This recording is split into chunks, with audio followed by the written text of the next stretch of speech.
Hi friends, இன்றைக்கி நம்ம வீட்டில் டின்னருக்கு சப்பாத்தி வித் பீஸ் கிரேவி எப்படி பண்ணலான்னு பார்க்கலாம் வாங்க.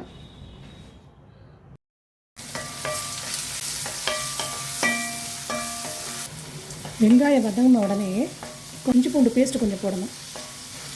இது நல்லா வதங்கட்டும். வெங்காயம் வதங்கிறதுக்குள்ளே ஒரு 3 தக்காளி, கொஞ்சம் முந்திரி, மிளகு கொஞ்சம், சீரகம் கொஞ்சம், சோம்பு போட்டு அரைச்சி நம்ம எடுத்துகிட்டு வரணும்.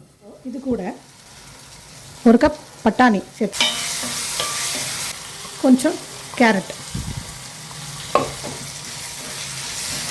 பட்டாணி கொஞ்சம் நல்லா வதங்கின உடனே நம்ம அரைச்ச தக்காளி விழுது அதில் சேர்த்துக்கணும்.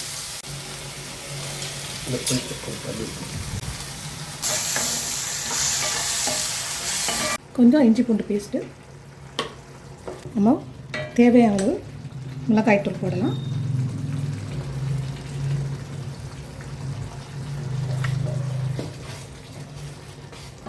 கொஞ்சம் காஷ்மீரி சில்லி,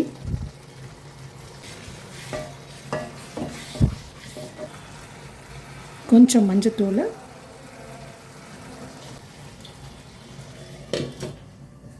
எல்லாம் பச்சை வாசனை போகும் வரை வேகட்டும். கிரேவிக்கு தேவையான தண்ணி ஊற்றிக்கலாம்.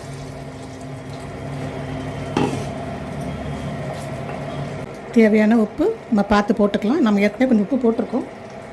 இப்போ கிரேவி நல்லா கொதிச்சிட்ருக்கு. இப்போ நம்ம கட் பண்ணி வச்சுருக்கிறோம் கேப்சிகம் போட்டுருவோம்.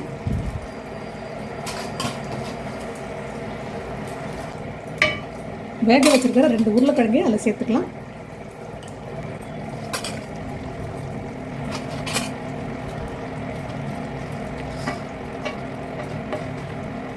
இந்த காரம் உப்பு எல்லாம் எடுத்து கொடுக்கறதுக்காக லைட்டாக ஒரு 1/4 ஸ்பூன் சர்க்கரை, இது ஆப்ஷனல் தான்.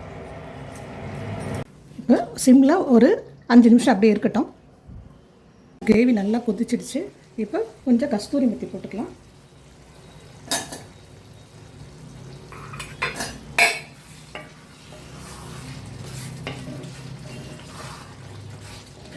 கொத்தமல்லி கொஞ்சம் போட்டுக்கலாம்.